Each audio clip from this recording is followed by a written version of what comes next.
As somebody who wanted to be child-free, who ended up having a child, I was always aware of how much work a child was. And then I decided to have a child. Hello, my people, and welcome back again to another interesting video. So, this woman wanted to be a child free by choice woman, and all of a sudden, she's like, you know what? Since I know everything it takes to have a child, and I want to change my mind, so she talked about it with her partner, and they decided to have a child. Well, even though you know things, you know what it takes having a child, we've talked about, oh, you will have sleepless nights, to have a child is not easy, mothers are miserable, there are regretful parents out there crying that don't do that, don't do this. Some people just feel like if I don't experience this thing, how will I know? So I feel like that was what happened to her. So she said that, you know what, since I know everything, let me just do it. But then she's making a video saying that there are some things people don't even talk about that you have to experience yourself. And that is what she's kind of explaining in this video. The things that it is not spoken about, like the little tiny little things that happen that people don't just talk about it, not the general things that happen, right? Like the tiny little thing that happen every second, every minute, being a mom, being a new mom, being a mom of toddler, postpartum and everything, even things that happen around your partner, the changes. People don't really talk about the detailed things that happen until you experience this thing. You would not even know, right? You would not even know these things are happening. Anyway, let me read this clip for you all to watch to the end, and I'll share my thoughts at the end of the video. I have a genuine question as someone who's child-free. Do parents not expect the house dynamic to drastically change with a baby? It's literally one of the reasons I'm child-free. As somebody who wanted to be child-free, who ended up having a child, I was always aware of how much work a child was. And then I decided to have a child. And we talked about it. I talked with he's my ex, but we had lengthy conversations about what that was going to look like and how hard it was going to be. But nothing prepares you for it. Like, nothing can prepare you for the mental exhaustion. Like, I was tired during my pregnancy. I was nauseous during my pregnancy. I don't think that you can really grasp how tired you are in the newborn stage. People talk about it, but it's also like people don't talk about it because when they do talk about it, it discourages people from having kids. It also sounds like you're just complaining. But truly, so you have baby, I had a C-section, you end up in the hospital for 3 days. So those 3 days are like tiring, but like not the worst thing in the world. My mom came to help me after I gave birth for I think a week, and then she left. And when she left, it was just the two of us, and he took some time off, but he ended up having to go to work. And my ex, the one thing I will say is like he was an amazing dad when it came to helping me, taking care of our son when he was newborn, like under a year. Amazing. Not a single complaint. It still doesn't prepare you. The chronic exhaustion, as well as hormonal changes you go through as a woman, I did not feel somewhat like myself until after a year of giving birth. What they don't tell you, they tell you sleep when baby sleeps. Okay, when are you going to eat? When are you going to do laundry? When are you going to clean up? There was that woman that just came on the internet and she had 17 diapers in her house. I probably would have been the same if I didn't have dogs. The laundry never stops. The baby never stops. Like the baby, and like I had oversupply, so he was always getting a little bit sick when he was eating. So everything's always dirty. Everything's covered in milk. You're covered in milk. He's covered in milk. You don't have enough time to shower. Nobody tells you. But your hormones are so fucked up after having a baby. You stink. Like genuinely, truly, no deodorant works. Your body does this intentionally so that the baby can smell you and like know where to go. But your armpits, welcome to the worst smelling you will ever be in your entire life. The BO is next level, regardless of what deodorant you use. Baby wakes up, needs to be fed. So you feed baby, right? Okay. You change baby because after you feed them, you need to burp them, you need to change them. You're changing diapers so many times in a day. So next step, get them to sleep. Getting them to sleep is work. It's not always easy. You get them to sleep and then you go to put them down and oh shit, that woke them up. And the thing we came up with, my son would not sleep if it wasn't on me. Literally, he co-slept, which some people will demonize you for. I don't give a fuck. He wouldn't sleep otherwise. He would not sleep. My son slept on my chest, which meant everyone talks about how dangerous that is. So then I couldn't sleep because how am I going to get him to sleep and not die? So I was just sitting there and I was watching him and I'd be like not I was so exhausted, so unbelievably exhausted. My ex would like he would get up and he would help change diapers. We were both like just perma bags. Like we looked so bad. I remember it was a couple days after my mom had left and I was downstairs and I was rocking baby and all the lights on. It's the middle of the night trying to get him to go to sleep and my ex, he comes down the stairs and he goes, "Are you okay?" And I just started sobbing and I was like, "Are we ever going to sleep again?"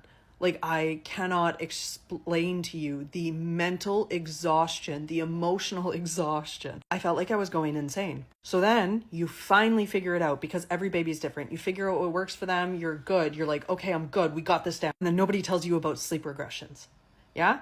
Every few months, the brain of your baby develops more, right? Like parts of their brain are growing and they're making connections. And when that happens, their sleep pattern changes. You get used to 2 hours sleeps. Imagine waking up every 2 hours. Every 2 hours, okay? You finally start to get a little bit more sleep and then it goes back. So you feel like you're getting sane, you're getting more sleep, you're like, okay, I can somewhat function. And then sleep regression. You get through that one, I think it's at like 4 months, 4 to 6 months. You get through that one and you're like, oh yeah, we're flying. We got through that one. These things work. And then you hit another sleep regression. The first year is so fucking hard. I'm never surprised when people get divorced when they have a baby in the first year. Like it does not surprise me because it puts your relationship in a pressure cooker. But people don't talk about it because it's like it's associated with shame. If you are struggling as a mother, there's shame associated with that. You're made to feel like it's your fault. You're doing something wrong. And like all of that is to say, I was breastfeeding. So I could roll over and breastfeed and then, change diaper, go back to sleep. Other people have bottles, so they got to get up and you got to make a bottle. And baby's screaming while you're making the bottle. So you're overstimulated because the crying is just incessant and there's nothing you can do to stop it except give them food, but you have to wait until the food is prepared. And then not only that, but if you're doing bottle feeding, you got to make sure you got clean bottles all the time. And you're sleep deprived and you're doing laundry and you're cleaning bottles. And when do you eat? I can't explain to you. I cannot, words don't do justice for that experience. And if you have family around you, that's amazing. I didn't have any family around me, so I was drowning. And then other people, postpartum depression and you can say you've read these books, you've prepared, you've talked to other parents, but the sleep exhaustion is not something that you can prepare for because you've probably never felt it. Even if you've stayed up overnights and you've worked shift work, it's nothing in comparison to only sleeping in 2 hour spurts. And everyone's, oh, you sleep train. Psychologically, sleep training is super fucked up for babies. That's a whole other fucking conversation and gets into parenting. And then people will be upset with you for saying that it's fucked up because it's the only thing they could do to get their sanity back and actually sleep. And that's the thing is that people don't want to have these conversations because they feel attacked. If you talk about it, people will feel attacked, regardless if you're talking about breastfeeding, if you're talking about how you get to sleep, all of those things, super controversial. Find community if you can. But even in community, everyone's going to give you advice. And if you don't follow it, then they look at you like you're crazy. If you don't want to do what they do, you're looked at like you're crazy. Our environment, our lives are super individualistic. We don't have enough community. There's not enough third places. There's not enough places to go with kids. And it's extremely isolating in North America. And when people are child free, I totally understand people being child free. Again, I wanted to be child free. I completely 150% understand people who are child free. But you come on the internet and you see child-free people ripping into parents for their decisions with no concept of everything that goes into making decisions and parents trying to do their best with the fact that the whole system is fucked. And then people being like, well, I had a friend and they would always bring their baby everywhere. And you're like, they don't have childcare. They don't have this. They're drowning. It's so hard. And then you'll get it's a fight. It's a fight. One thing I know is that if you ask a mom or a pregnant woman, how are you? How are you feeling? The very normal answer they're gonna give you is, "Oh, I'm fine." You ask them, "How is pregnancy? How is pregnancy treating you? Are you good?" To be like, "It's just like I'm just like tired. Like I'm just." They won't give you details. I don't know. Maybe because some people are just wicked. They don't want to tell you so that you could experience it yourself. Just as we always say, misery likes company, and this is true among women, especially mothers, pregnant women, and women that have kids, more than one children, right? So when you ask them, how was your pregnancy? Or if you ask a new mom that just puts to bed now today, ask her, how was your 10 months pregnancy? And they'll be like, oh, it's just fine. No, don't worry, just a little back pain, a little sleepless night. But I got over it. It's fine. Like, it's fine. They really don't give you details. See, some people, yeah, during their pregnancy, they have to be on bed rest. Some people are constantly on drip. Some people can't even, they have to vomit all through. If some people come and tell you their pregnancy story, their pregnancy journey, and they are being truthful about it and probably documented every week of their pregnancy, I don't think anybody want to get pregnant. But it's just that because maybe people forget and just, forget about the pain and everything, the or even going to doctor's appointment. In fact, you won't visit the hospital as much as you visit normally if you're pregnant, because if you're pregnant you have to see the doctor almost every week. They have to keep checking you, they have to keep knowing what is going on with your body, your baby, if you're good. Like, you have to be a regular customer in the hospital. So I kind of feel like people don't really tell you much details about pregnancy. I don't know why. And even when um childbirth and everything, when you ask some mom that did the normal vagina childbirth and you ask them, how was your delivery, they'll tell you it was with my own experience, right? When I was still way younger and I asked women that I've put to bed, or even friends that I've put to bed, I'd be like, oh my god, how was it? Because I actually fear delivery, I fear pregnancy so much, right? Anyways, I will ask them, how was your delivery? How was the pregnancy? Like, it was sweet. That's the reply they usually give me. Like, it was sweet. It's just like a serious menstrual pain, like a very strong menstrual pain. Then it's okay. Like, it's not bad. Like, you can see I'm better. Like, nothing is wrong. So people don't usually tell you, they don't usually give you the full details, right? They just tell you, oh, it was fine, it's not that bad. Oh, I enjoyed it. No, don't worry, God will give you the strength. They'll put it all to God. Just be prayerful. Everything will work out well for you. In as much as pregnancy can be very unbearable, the whole, you carrying a load, right? You're carrying a human being, right? It's not easy. In as much as that is not easy, it has an end. In as much as having the childbirth, giving birth and everything is about 50-50. If you come out of it alive, it has ended already. You're going to recover whatever method you use, you're still going to recover. You see, I feel like the most difficult part of being a mom is after all those phases, not the beginning, not when you still have your families around to come and take care of the child for you, your friends coming to help you to bathe your child. No, not all those periods, right? I feel like when everybody had left you, let's say a month after delivery, I feel like that is when you will know that you're now a mother. That is when you will understand what it is to be a mom. That is when you will not realize, like, the reality will dawn on you. And I feel like that is when most people start having postpartum depression, because now they are like, okay, because your partner has gone back to work, you are your maternity leave, you can't go anywhere, you're stuck in the house with the child, you can't sleep, they tell you sleep when the baby is sleeping. But if you sleep when the baby is sleeping, when do you eat? When do you have time for yourself? When do you even clean the house? When do you put things in order, right? Because when the baby is awake, the baby always wants to take milk. And, I feel like it's after the pregnancy, after you've passed through those stages, because those stages, they have hand. But you see, after everybody had left you and now you're in that reality, like, okay, yes, this is actually my life now. That is when you will understand what you've started. And I feel like nobody prepare you for that. Nobody's going to prepare you for that. Even your doctors will not prepare you for that. Your family members, your friends, nobody's going to prepare you for that. So if you're a child free by choice woman and you're thinking of changing your mind, right?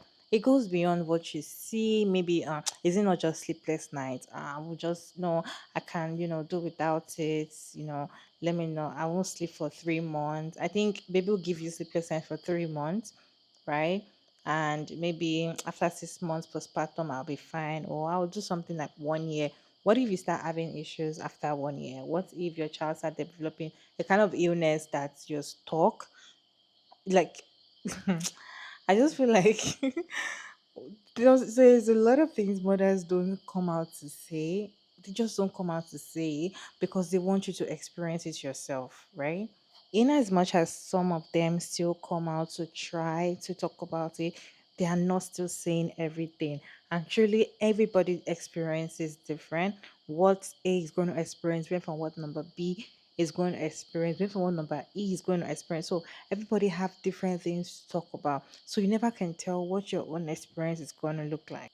And for me, I feel like for someone that have decided not to have children, you decided to choose a child free by choice lifestyle, and all of a sudden you're like, you know what, I want to have a child.